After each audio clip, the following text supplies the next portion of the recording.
famille, bienvenue sur ma chaîne Tangelane. Aujourd'hui nous allons répondre à une question dont j'ai parlé dans ma première vidéo, qui est mon conjoint travaille trop, que faire? Alors faut savoir que depuis ma première vidéo, tout le monde voulait savoir réellement dans mon couple quoi, ils disaient tous ah non ça c'est toi Angela et tout, c'est ton couple. Effectivement c'est vrai, dans notre couple c'est Tanguy qui travaille trop. Moi je suis à temps partiel comme je l'ai déjà dit, du coup il n'est pas souvent à la maison moi. Moi aussi j'ai reçu des messages de potes qui me disaient mes frères, ta femme elle t'a envoyé une flèche hein, là c'est un message subliminal qu'elle est en train de t'envoyer. Est-ce que c'est un message subliminal? C'était pour moi? Tu voulais me dire quelque chose? Pas du tout. Bah ouais? Bah non, pas du tout. Comme j'ai dit, j'ai eu de retour de pas mal de femmes qui se plaignaient parce que leur mari travaillait trop et qu'elles avaient l'impression qu'il ne s'occupait pas du foyer. Voilà. Donc du coup, je ne sais pas, on va faire une vidéo à ce sujet.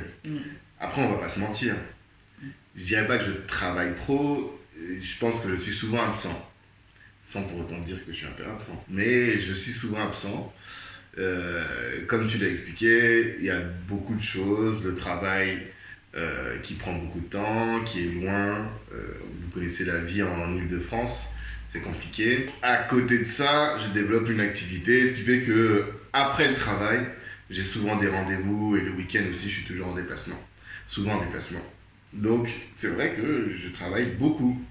Maintenant, pour moi, une femme qui a son mari qui est souvent absent, est-ce qu'il faut forcément qu'elle s'inquiète? C'est ça la vraie question qu'il faut se poser, non? Il faut aussi expliquer que nous, c'est un choix qu'on a fait. Parce que moi, j'ai envie de rester, c'est un choix, plus avec les enfants pour m'en occuper. Et une petite partie, je travaille en tant que salarié. Et à côté, je développe aussi mes quelques affaires. Donc, c'est vraiment un choix. Et ça, j'ai un message pour les sœurs et peut-être aussi pour les frères, mais c'est beaucoup une particularité de sœurs. Et c'est que vous ne pourrez jamais, si vous voulez un mari qui accomplit de grandes choses, qui est ambitieux, qui est carré, qui veut pas contrôler le monde, mais en tout cas laisser sa marque dans le monde, préparez-vous à ce que cet homme-là travaille beaucoup. C'est impossible. On n'a rien sans rien. Il faut travailler, il faut sacrifier du temps. C'est pas en faisant les 35 heures et en allant au travail à 9 heures et en rentrant à 17 heures ou à 18 heures qu'on fait des grandes choses. Moi, je connais pas de gens qui font ça. J'ai jamais vu. Et pourtant, je connais des gens qui ont réussi. Jamais ça fonctionne. Nous, on a mis en œuvre en fait des outils, des outils, voilà. La première chose, c'est déjà avoir un agenda partagé. Dans le téléphone, c'est ça hein? Ouais, sur Google. Voir quand je vois que monsieur a mis trop de rendez-vous. Là, je lui dis, calme, stop. Faut communiquer. Je lui dis, stop, là, t'en as trop mis là pour aujourd'hui ou t'en as trop mis durant cette semaine. N'oublie pas, faut que tes enfants te voient, faut que je te vois. Donc, c'est très important, l'agenda partagé. Donc, on a sanctuarisé le dimanche comme étant le jour de famille. Déjà, depuis longtemps, on avait identifié que les premiers dimanches de chaque mois, les musées étaient gratuits. Donc, on avait profité de cette occasion-là pour emmener les enfants au musée, et faire une sortie en famille le dimanche après-midi. Après, depuis quelques temps, on s'est mis à faire des promenades en forêt, promenades dans des parcs et tout, le dimanche après-midi.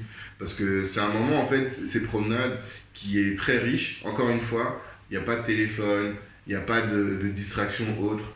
On est juste tous, on est là, on marche, on rigole, on parle. C'est des moments où la famille est unie et on partage des choses qu'entre nous, quoi. Et ça, c'est assez fondamental, effectivement, d'avoir au moins un temps sanctuarisé pour la famille. Et après, dans l'organisation, moi, j'emmène les enfants à l'école tous les matins. Ça me permet aussi d'avoir ce temps avec eux. Quand on se prépare le matin pour aller à l'école, quand on discute, ils m'expliquent leur journée, tout ça, parce que le soir, c'est impossible. Mais le matin, c'est des moments comme ça. Donc, il faut trouver comment, dans l'agenda, faire en sorte qu'il y ait des temps de famille. Après, s'agissant des outils, donc on a parlé de Google Agenda. qu'on utilise beaucoup. On utilise aussi Trello. Ça, c'est un truc, moi, quand je l'ai découvert, ça a révolutionné ma vie. Parce que je suis un grand procrastineur ou procrastinateur, je sais pas. Mais quand on procrastine parce que au moment où on veut faire quelque chose, on sait pas ce qu'on a à faire. Et Trello, ça m'a servi pour mettre un programme de la semaine. Voilà, lundi, telle tâche, mardi, mercredi, jeudi. Et puis, on a par exemple un Trello où on va mettre toutes les dépenses de la maison qu'on voudrait faire. Et du coup, quand on est dehors et qu'on veut acheter quelque chose, on regarde sur Trello et on se dit, ah bah tiens, cette lampe-là dont on a besoin pour la maison, on va l'acheter là.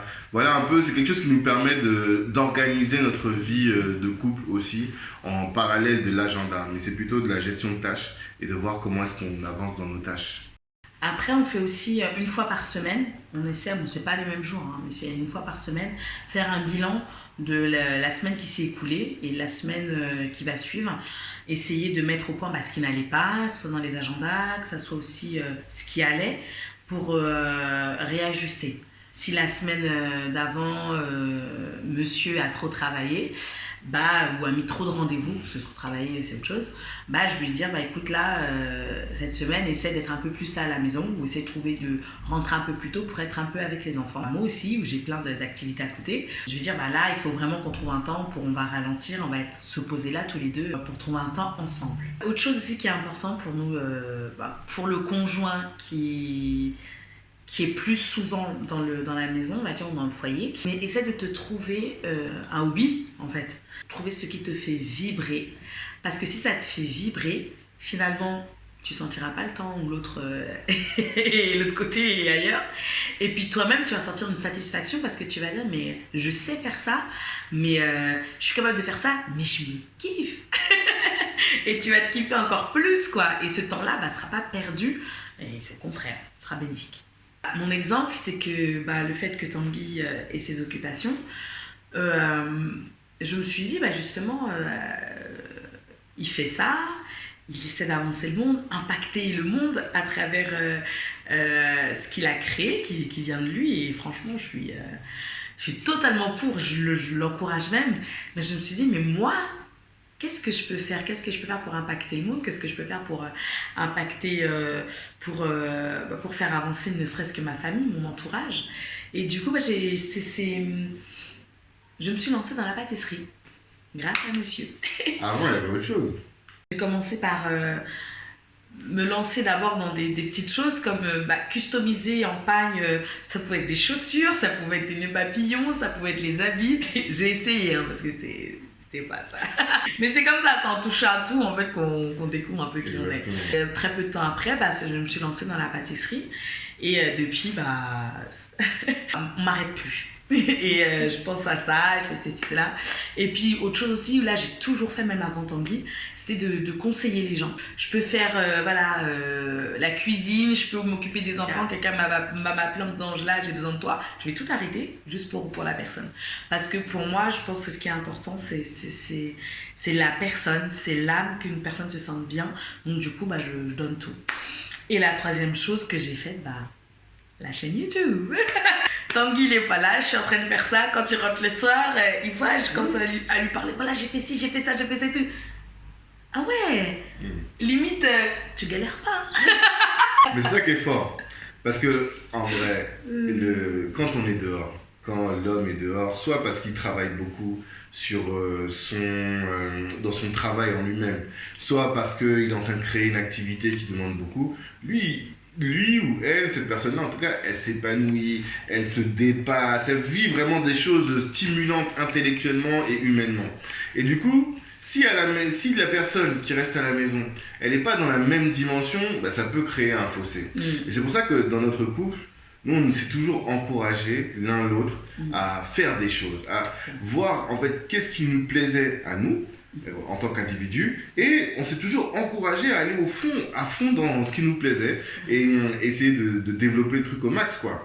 Et du coup, maintenant, Bah, quand on rentre, on se pose et on a grave des échanges. C'est-à-dire qu'elle va me parler de son truc, moi je vais lui parler du mien. Et ce qu'elle a appris pour faire sa chaîne, moi je peux m'en inspirer dans mon activité. Ce que moi j'ai appris dans mon activité, ben, elle peut s'en inspirer. On est vraiment dans une ébullition, dans un engrenage l'un et l'autre pour développer des trucs. Et ça franchement, c'est fort, c'est fort. Donc, c'est pas parce qu'une personne choisit d'être à la maison qu'il faut qu'elle ne fasse rien, quoi.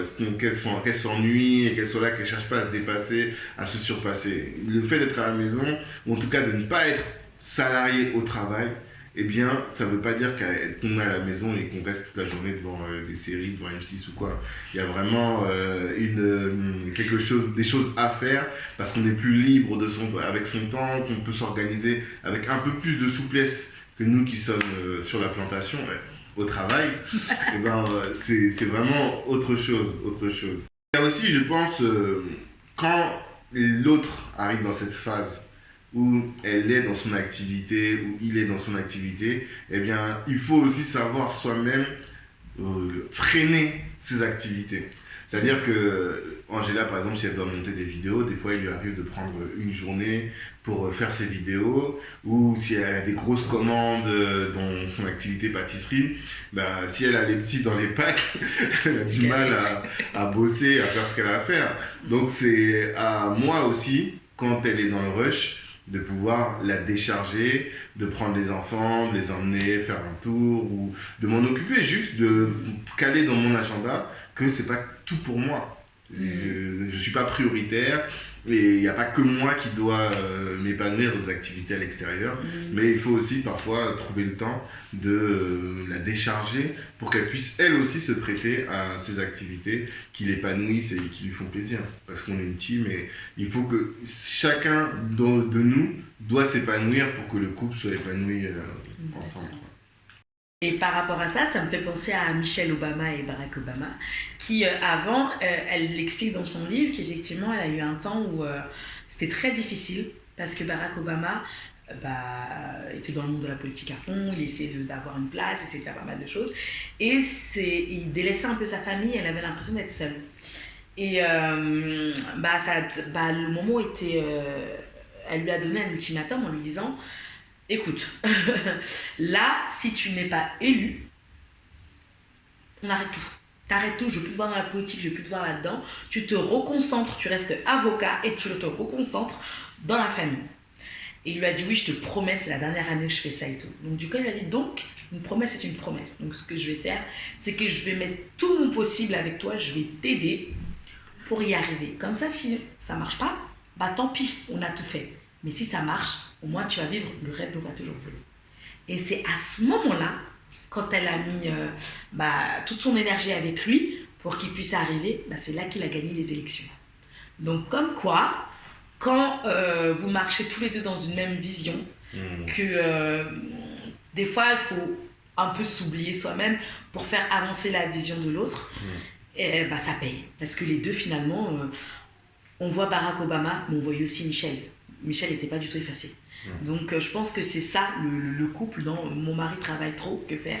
Prends ta place en tant que femme, prends ta place en tant qu'homme et soit derrière cette personne, soit à côté. En tout cas, marche ensemble, il ne faut pas rester là à dire que faire. Dans tous les cas, il ne faut pas être un boulet, pardon. Voilà, il ne faut pas être un boulet. Il ne faut pas tirer la personne vers le bas. Non. Il faut l'aider à monter au mieux possible. Il faut être un escalier. Voilà. Un escalator. Exactement. Escalator. Il faut l'emmener le plus haut possible. C'est ça. Et après, si lui il arrive haut ou si elle arrive haut, ça va profiter à tout le couple.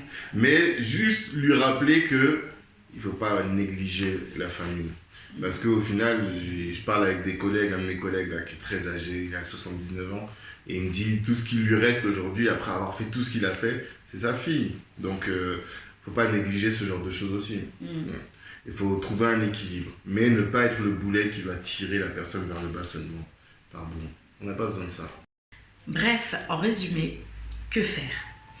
À partir de quelque chose qui paraît négatif, il faut essayer de le transformer, tirer votre couple, votre foyer vers le haut, vers la réussite. J'ai envie de donner l'exemple, il faut faire comme les sœurs Tatin, comment elles ont créé la tarte tatin? Parce que la tarte est tombée par terre et c'était une tarte renversée. Et du coup, avec ça, elles l'ont mis directement au four.